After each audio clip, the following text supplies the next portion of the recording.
Bien, cousin. À quand le mariage? Le plus tôt possible, j'ai déjà parlé au notaire, au curé et à tous les paysans. Vous comptez donc réellement que vous épouserez Rosette? Assurément, Qu'en dira votre père? tout ce qu'il voudra. Il me plaît depuis cette fille. C'est une idée que je vous dois et je m'y tiens. Faut-il vous répéter le lieu commun le plus rébattu sur sa naissance et sur la mienne? Elle est jeune et jolie. Elle-même, c'est plus qu'il n'en faut pour être 3 fois heureux. Qu'elle ait de l'esprit ou qu'elle n'en ait pas, j'aurais pu trouver pire. On criera, on raillera, je me lave les mains. Il n'y a rien là de risible.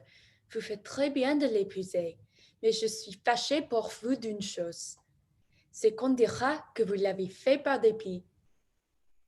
Vous êtes fâché de cela? Oh, que non. Si, j'en suis vraiment fâchée pour vous. Cela fait du tort à un jeune homme de ne pouvoir résister à un moment de dépit. Soyons donc fâchés. Quant à moi, cela m'est bien égal. Mais vous n'y pensez pas. C'est une fille de rien.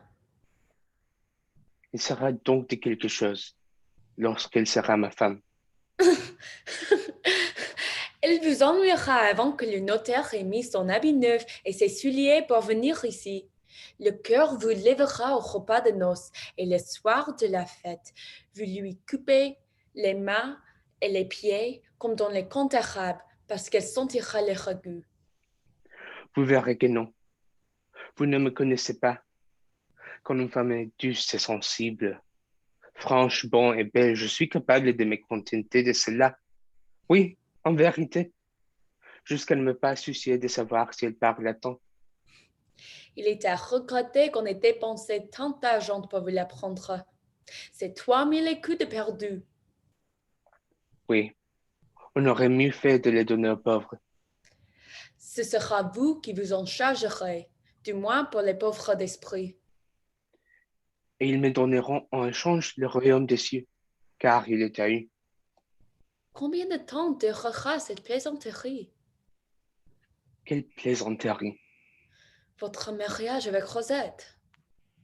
Puis en plus de temps, tu n'as pas fait de l'homme une œuvre de durée. 30 ou 40 ans, tout de plus. Je suis curieuse de danser à vos noces.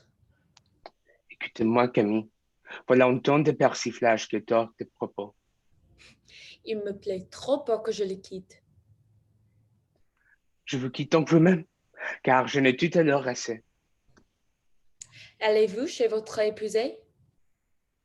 Oui, j'y vais de ce pas. Donnez-moi donc le bras. J'y vais aussi.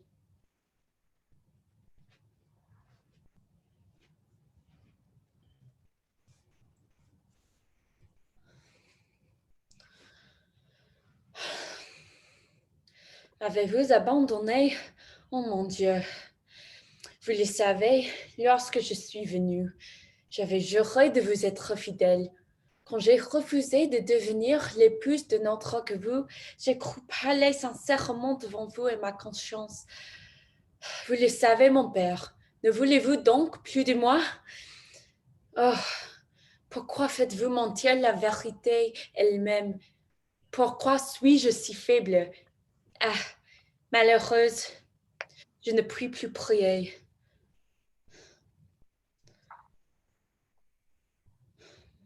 Orgueil, le plus fatal des conseils humains. Qu'es-tu venu faire entre ces filles et moi? La voilà pâle, effrayée, qui presse sur les dents insensibles son corps et son visage. Elle aurait pu m'aimer, et nous étions nés l'un pour l'autre. Qu'es-tu venu faire sur nos lèvres, orgueil, lorsque nos mains allaient se joindre? Qui m'a suivi? Qui part sur cette voûte? Est-ce toi, Perdicon? On s'en sait que nous sommes, nous nous aimons. Quel songe avons-nous fait, Camille? Quelle vaine parole, quelle misérable folie ont passé comme un vent funeste entre nous deux. Lequel de nous a voulu tromper l'autre? Hélas, cette vie est elle-même un si pénible rêve. Pourquoi encore y mêler les nôtres? Oh mon Dieu, le bonheur est une perle si rare dans cet océan d'ici-bas. Tu nous l'avais donné, pécheur céleste. Tu l'avais tiré par nous des profondeurs de l'abîme. Et nous, comme des enfants gâtés que nous sommes, nous en avons fait un jouet. Les verts sentiers qui nous amenaient l'un vers l'autre avaient un point si douce. Il était entouré de buissons si fleuris. Il se perdait dans un si tranquille horizon. Il a bien fallu que la vanité, le bavardage et la colère vont jeter le rocher en forme sur cette route céleste qui nous aurait conduits à toi dans un baiser. Il a bien fallu que nous nous fissions de mal car nous sommes des hommes. Oh, insensé, nous nous aimons. Oui, nous nous aimons, Père Tican. Laisse-moi le sentir sur ton cœur. Ce Dieu qui nous regarde ne s'en pensera pas. Il veut bien que je t'aime. Il y a 15 ans qu'il essaye. Cher créature, tu es à moi. C'est la voix de ma sœur de lait. Comment est-elle ici? Je l'avais laissée dans l'escalier. Lorsque tu m'as fait rappeler, il faut qu'elle m'ait suivi sans que je m'en sois aperçu. Entrons dans cette galerie. C'est là qu'on a crié. Je ne sais ce que je prouve. Et il me semble que mes mains sont couvertes de sang. La pauvre enfant nous a sans doute des pieds. Elle s'est encore évanouie. Viens, prêtons-lui ses cœurs. Hélas, tout cela est cruel. Non, je n'entrerai pas. Je sens une froid mortel qui me paralyse. Vas-y, Camille, et tâche de la ramener.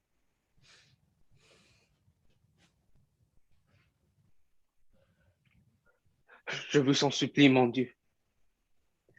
Ne faites pas de moi un mortier. Vous voyez ce qui se passe. Nous sommes tous enfants insensés et nous avons joué avec la vie et la mort. Mais notre cœur est pur. Ne tuez pas Rosée, Dieu juste. Je lui trouverai un mari. Je réparerai ma faute. Elle est jeune. Elle sera heureuse. Ne faites pas cela, oh Dieu. Vous pouvez bénir encore 4 de vos enfants. Eh bien, Camille, qu'y a-t-il?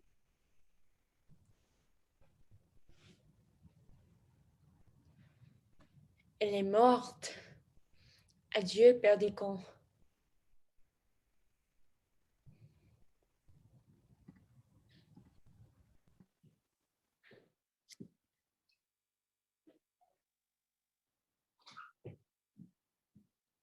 Belle Marianne, vous dormirez tranquillement.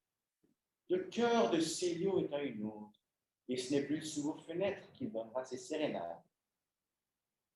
Quel dommage et quel grand malheur de ne voir plus partager un amour comme celui-là. Voyez, le hasard nous contrarie. Moi, qui allais l'aimer. En vérité, Oui, sur mon âme. Ce soir ou demain matin, dimanche au plus tard, je lui appartenais. Qui pourrait ne pas réussir avec un ambassadeur tel que vous? Il faut croire que sa passion pour moi était quelque chose de chinois ou de l'arabe, puisqu'il lui fallait l'interprète et qu'elle ne pouvait s'expliquer toute seule. raillez, raillez, nous ne vous craignons plus. Peut-être que cet amour était encore un petit enfant à la mamelle, et vous, une sage nourrice, en le menant à la lisière, vous l'aurez laissé tomber la tête la première en le promenant par la vie. La sage nourrice s'est contentée de lui faire boire d'un certain lait que la vôtre vous a versé sans doute, et généreusement. Vous en avez encore sur les lèvres une goutte qui se mêle à toutes vos mains. Comment s'appelle ce lait merveilleux? L'indifférence. Vous ne pouvez ni aimer, ni haïr. Et vous êtes comme les roses du Bengale, Marianne, sans épines et sans parfum. Bien dit. Avez-vous préparé d'avance cette comparaison? Si vous ne voulez pas le bouillon de vos aromes, donnez-le-moi de grâce que je les apprenne à ma perruche. Qui trouvez-vous qui puisse vous blesser? Fleurs sans parfum n'en est pas moins belle. Bien au contraire, ce sont les plus belles que tu as faites ainsi. Et le jour où, comme une galanée de nouvelles espèces, vous ferez un marbre au fond de vous, qui fera une charmante statue clou, et qui ne sera pas que une niche respectable dans un confessionnal. Mon cher cousin, est-ce que tout n'est pas le sort de femme? Voilà un peu ce qui m'arrive. Il est décrété par le sort que Céléomène, ou qu'il croit m'aimer, lequel Célio le dit à ses ennemis, et que les ennemis décrètent à leur tour que sous peine de mort, je serai sa maîtresse. La jeunesse napolitaine daigne m'envoyer en votre personne un digne représentant chargé de me faire savoir que j'ai aimé le dit Seigneur Célio à une vingtaine de jours. Que c'est cela, je vous en prie. Si je me rends, que dira-t-on de moi? Est-ce une femme bien abjecte qui obéit à point nommé à l'heure convenue à une pareille proposition? Ne va-t-on pas la déchirer à Baldon, la montrer du doigt et faire de son nom le refrain d'une chanson à boire? Si elle refuse au contraire, est-il un monstre qui lui soit comparable? Est-il une statue plus froide qu'elle? Et l'homme qui lui parle, qui ose l'arrêter en place publique, son livre de messe à la main, n'a-t-il pas le droit de lui dire: vous êtes un rose du Bengale sans épines et sans parfum? J'ai cousine, ne vous fâchez pas. N'est-ce pas une chose bien ridicule que l'honnêteté et la foi jurée, que l'éducation d'une fille, la fierté d'un cœur qui s'est figuré qu'il vaut quelque chose, et qu'avant de jeter au vent la poussière de sa fleur chérie, il faut que le calice en soit baigné de larmes, épanoui par quelques rayons de soleil, entrouvert par une main délicate? Tout cela n'est-il pas un rêve? Une boule de savon qui, au premier soupir d'un cavalier à la mode, doit s'évaporer dans les airs? Vous me méprenez sur mon compte et sur celui de Seigneur. Qu'est-ce après tout qu'une femme? L'occupation d'un moment, une coupe fragile qui renferme une goutte de rosée qu'on porte à ses lèvres et qu'on jette par-dessus son épaule. Une femme, c'est une partie de plaisir. Ne pourrait-on pas dire quand on en rencontre une, voilà une belle nuit qui passe? Et ne serait-ce pas un grand écolier en de telles matières que celui qui baisserait les yeux devant elle, qui se dirait tout bas: voilà peut-être le bonheur d'une vie entière, et qui la laisserait passer? Rattrapou. Graderilal. Quelle drôle de petite femme.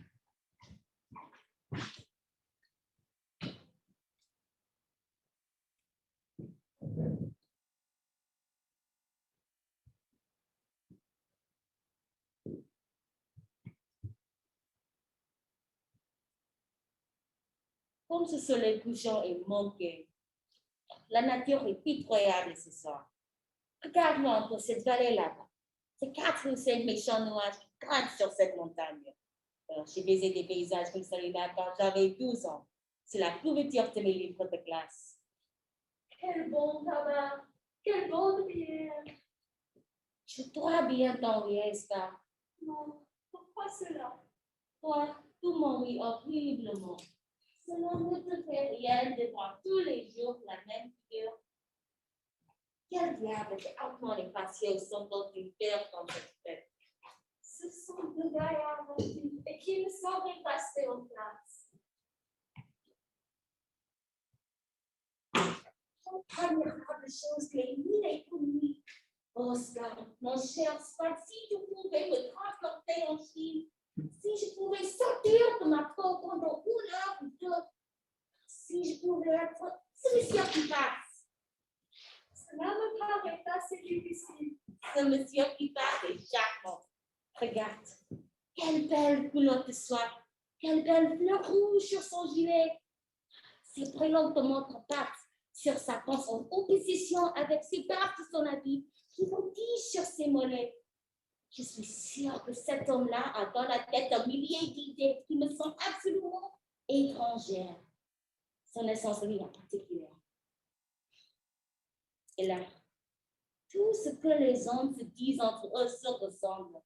Les idées qu'ils échangent sont presque toujours les mêmes dans toutes leurs conversations. Dans l'intérieur de toutes ces machines qui sonnaient, quel repli, quel compartiment secret. C'est tout un monde, chacun porte en lui un mot ignoré qui naît et qui meurt en silence. Quelle solitude de tous ces corps humains. Moi donc, désouvrais au lieu de te creuser la tête. Il y a qu'une chose qui m'est amusée depuis 3 jours, c'est que mes créanciers ont obtenu un arrêt contre moi. Et que si je mets les billets dans ma maison, il va arriver 4 prestataires qui me prendront au poulet. Voilà qui est fort bien, en effet. Où couchera-t-on ce soir? Chez la première venue. Depuis hier, toutes mes meubles se vendent demain matin. Nous en instaurons quelques-uns, n'est-ce pas? Manque d'argent, oui. Veux-tu ma bourse? Comme ici, si je n'avais pas d'argent, je n'aurais pas de dette. J'ai envie de prendre pour mes 60 000 d'opéra. Cela t'ennuiera à périr. Pas du tout. Mon imagination se remplira de pirouettes, de souliers, de satin blanc. Il y aura un cantamore sur la banquette du balcon depuis le 1er janvier jusqu'à la Saint-Sylvestre. Et je redonnerai des solos de clarinette dans mes rêves, en entendant que je meurs d'une indigestion de fraises dans les bras de ma bien-aimée. Remarque une chose, c'est que nous n'avons point d'état, nous n'exerçons aucune profession. C'est là ce qui t'attriste. Il n'y a point de maître d'âme mélancolie. Tu fais l'effet d'être revenu de tout.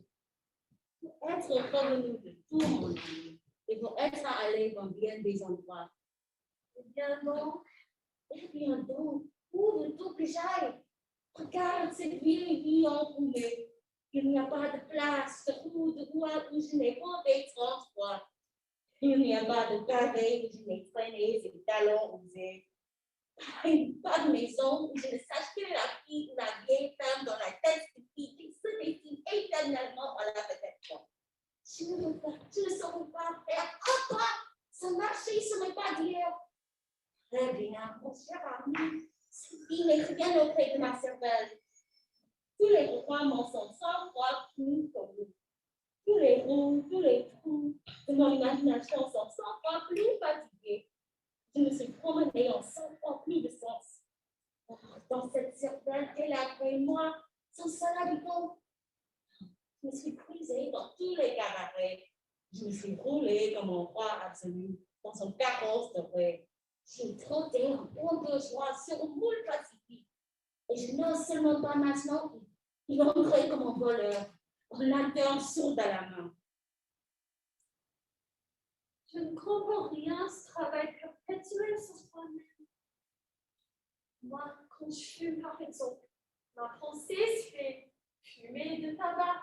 Quand je bois, elle se fait vin d'Espagne, bière de Flandre.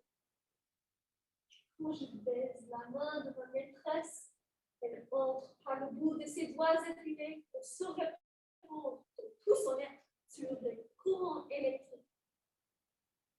Il faut le parfum d'une fleur pour distraire. Et de tout ce qu'on renferme l'universel nature.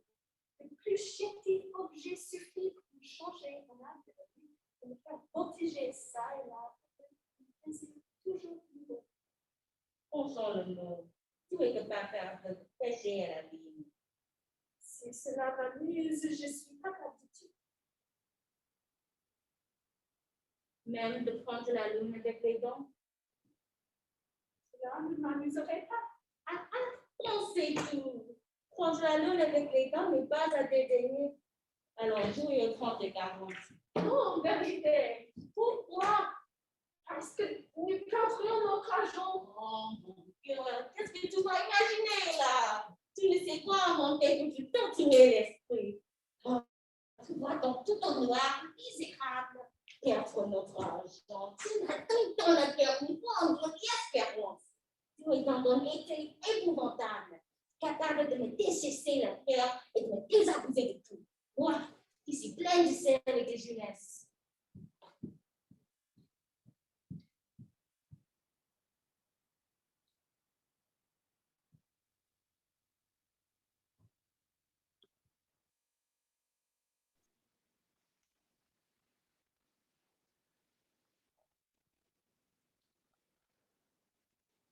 Je vais tout reprendre depuis le début. Je suis né dans ces petites cités du nord de Paris. Pas les grandes cités qu'on voit se révolter au journal devant eux, tout en sans regarder le journal devant eux. Mais c'est le plus périphérique et plus calme. Mes parents ont pavillon comme les parents de Paul, comme les parents de nous tous ici. Nous sommes issus de la classe moyenne. Nos parents nous ont inculqué l'envie de travailler, de ne pas rester dans la rue, à regarder passer le voiture de flic en civil. Le flic en civil passe et nous regarde. On appelle ça la caméra zoologique en mouvement. Il nous regarde comme des animaux. Moi, je ne m'identifie pas à la violence supposée que je devrais endosser avec mon visage, mes dents, mes cheveux, ma force physique. Je refuse tout cela. Comme tous ici, je ne veux pas être assigné.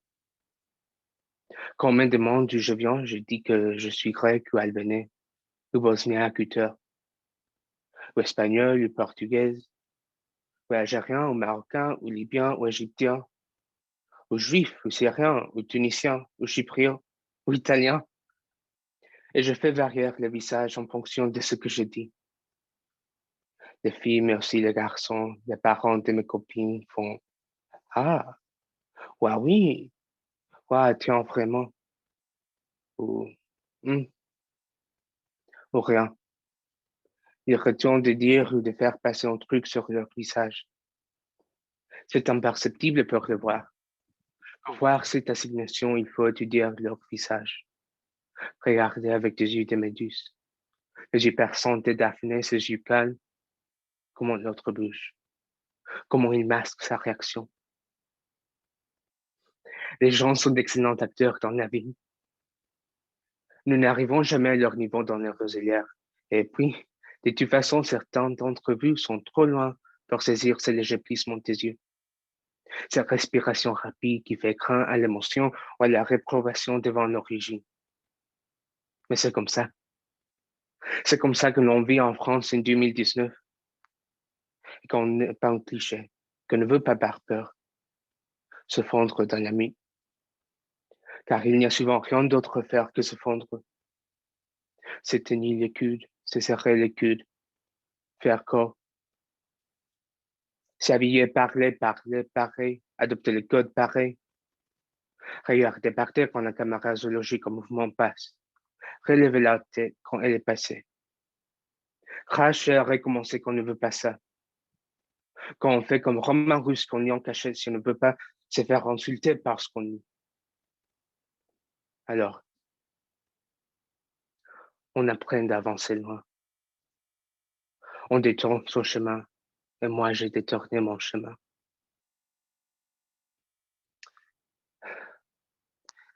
Avec mon meilleur ami, le samedi, on va à Paris. On se renseigne. On visite les lieux où les gens se réunissent pour dire des textes. On est heureux et malheureux. Il y a des choses qu'on aime et des choses qu'on n'aime pas. Mais toujours, il y a ce plissement des yeux. C'est condescendance. On n'a pas le bon sneaker, on n'a pas le bon jean, pas le bon manteau, on n'a pas les cheveux assez longs, on n'a pas d'argent. Ça, c'est assez simple en fait.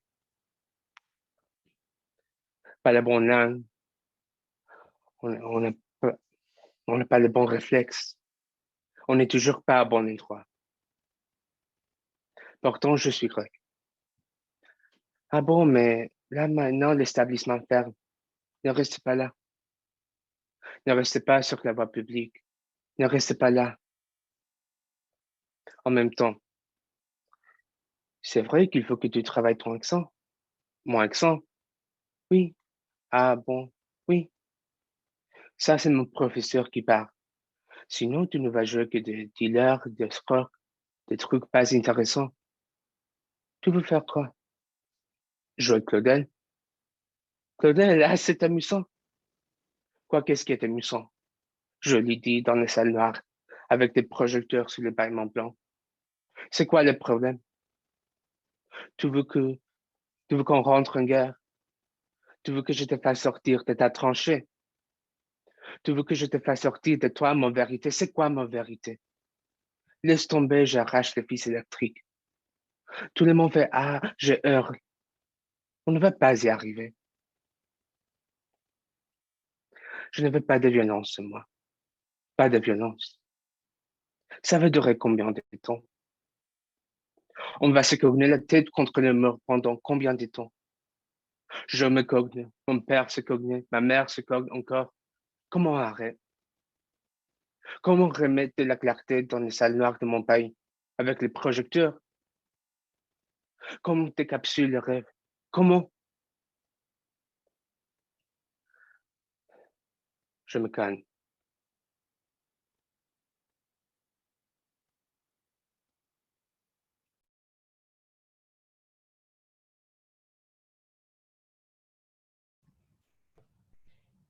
Que sont les vies? Que sont nos vies mises bout à bout? Nos rêves bout à bout, notre force bout à bout, ma force, ma Corse, celle qui me fait venir de loin pour monter. Monter maintenant le mont vérité. Le mont vérité, c'est quoi? Le mont vérité, c'est qui? Je suis partie de si loin. J'ai traversé tout ce qu'il faut traverser. Mon premier professeur dit, fais voir ta Corse. Tu as une bonne Corse. Tu vas loin. Je vais loin? Oui, tu vas loin. Jusqu'où? Je ne sais pas, mais tu vas loin. Tu vas aller loin. Toute seule? Sans doute. Pas toute seule, mais loin. Tu vas choisir un chemin et regarde ce sourire. Ce sourire? Oui, ce sourire. Ce sourire, c'est la clé vers mon vérité. Ce corps, c'est la clé vers mon vérité. Ce phosphore qui sort de toi, c'est la clé vers mon vérité. C'est quoi nos vies? C'est quoi le chemin? C'est quoi nos directions? Nous avançons. Nous avançons dans la nuit, mais nos cœurs sont brillants. Nos cœurs sont triomphants. Nous arrivons. Nous arrivons sur les surfaces du bois, sur les plateformes du bois. Il va falloir changer de focale. Il va falloir nous regarder. Nous sommes là, nous avançons. Nos corps nous protègent. Ils sont puissants. Nos voix sont puissantes. Et nous avançons. Nous avançons. Nous nous tenons dans la roselière. Nous ne sommes pas des types. Nous ne sommes pas des profils. Nous ne sommes pas des représentants. Nous ne sommes pas des porte-paroles, mais nous sommes là maintenant. Nos voix sont là. Nos corps apparaissent. Ils sont des récits. On peut suivre le fil de nos vies. Il va falloir changer de focale, refaire le point visuel, dépétrifier le regard, exciter celui de méduse. Pas la méduse qui sèche morte au bord du rivage, mais méduse, la force du regard. Mon regard, ma façon de regarder, avec ce sourire et ce regard, doit notre regard que nous ne baissons pas, que nous ne baisserons plus. Nous l'avons trop baissé, où je cours. Je suis comme une porteuse de flammes. Je maintiens le regard. Je le porte haut. Relevez la tête. Relevez, élevez. Ne laissez pas les choses tomber bêtement. Relevez, élevez, vers ce qui est plus grand que nous. Oui, nous avançons dans la nuit. Oui, nous marchons, le cœur courbé par la peur, le mal, l'absence de perspective, le visage collé en sueur de peur contre la paroi du grand bâtiment blanc. Alors, relevez la face. Apparaissez. Sortez de la roselière. Je vais courir encore et je vais vous entraîner. Suivez mon sourire. Quittez les cauchemars. Quittez les rêves bifurqués. Quittez la nuit. Quittez la nuit.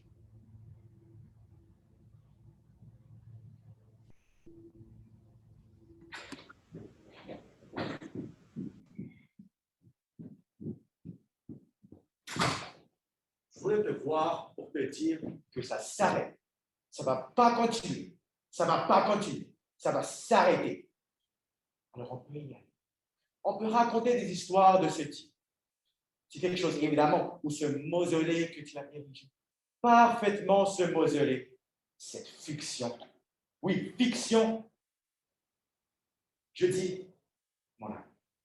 Et alors, je t'ai aimé. Je t'ai aimé. Oui, je dis mon amour. Je sais que mon amour, déjà, ça réduit tout le monde en général. Si on nous écoute, s'il y avait des gens qui m'écoutaient ici, ils seraient rédits.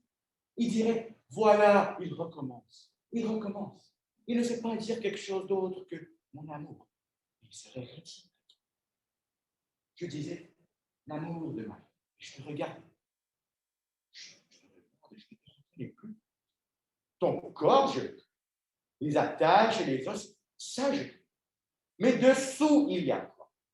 Dessous, sous l'enveloppe, il y a quoi? Une nouvelle sorte de toi et moi qui n'a rien à voir. Rien à voir, je suis désolé. Tu vas dire, avec ce que l'on est. Oui, avec ce que l'on était. Je le disais aussi. Ce nom à d'autres. Oui, je suis d'accord. Mais là, c'est où, regarde? Ça ressemble à quoi? C'est quoi la forme de ce truc? Tu as un autre mot qui n'est pas à l'intérieur? Si ce n'est pas à l'intérieur, c'est où? Tu es qui, toi? Tu étais qui? Tu es devenu qui? On se connaît? On s'est déjà vu quelque part? On s'est déjà serré la main? On n'a pas caché un truc ensemble, une bière ensemble, oui, un truc quelque chose, toi et moi? C'est quoi ton nom? C'est quoi ton nom? Tu as un nom, toi? On peut te nommer? Tu es nommable? Tu es où? Tu es où? Tu es passé où? Lève la tête, soit lève la tête. C'est qui toi pour m'avoir parlé ainsi? Les êtres humains se partent comme ça? Les êtres humains se contentent de te dire, je voulais te voir pour te dire que ça t'arrête. Ça ne va pas continuer. On ne va pas continuer. Ça va s'arrêter là. On ne peut pas continuer à toujours te comprendre. 3 et les démons, 3 c'est quelque chose pour 3, bien les démons. Qui dit ça? Qui parle comme ça? Qui comprend quelqu'un à ce genre d'assemblée générale, à ce genre d'exercice total annuel des entreprises? À la remise des clés, des bains, des chèques qui expliquent pas des autres, comme arrière, à l'envers. Qui fait ça? Les êtres humains font-ils cela?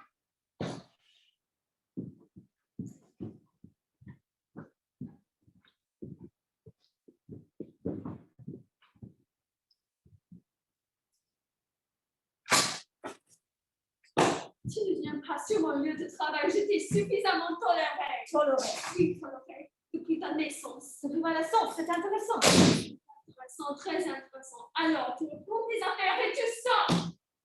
Tu m'entends? Je suis spécialement fragile en ce moment. Spécialement fragile. Spécialement fragile. Tu ne crois pas que moi? Quoi? Quoi? Quoi? Tu ne penses pas que ce n'est pas quelque chose qui t'arrive à l'esprit que moi aussi? Pourquoi pas? Tiens, je pourrais aussi être très fragile comme toi. Où il n'y a que toi qui évidemment, toute légitimité, oui, tu n'as pas celle qui a revendiqué cela. Toute ta vie, ta légitimité en tout. Afficher ta légitimité en tout depuis enfant, ta façon assez épouvantable. Je dois dire que pour les partout et à chaque instant, dans chaque moment, recourant de poser ton corps dans l'espace, dans chaque parole, dans chaque action, des actions si sensibles, si bien posées au bon moment, des allures de fond de mon papa. Sors, je te dis. C'est quel droit tu viens ici? Comment tu me trouves? Comment on arrive jusqu'à moi? Tu t'en sueur, le sac à la main, la bouche pleine de fer. Tu as planté une balise dans mon dos. Tu as planté tes dents, celle que tu veux me planter dans la peau depuis que tu es né. Cette manie de m'haïr. Ok, alors, prends ton sac et sors.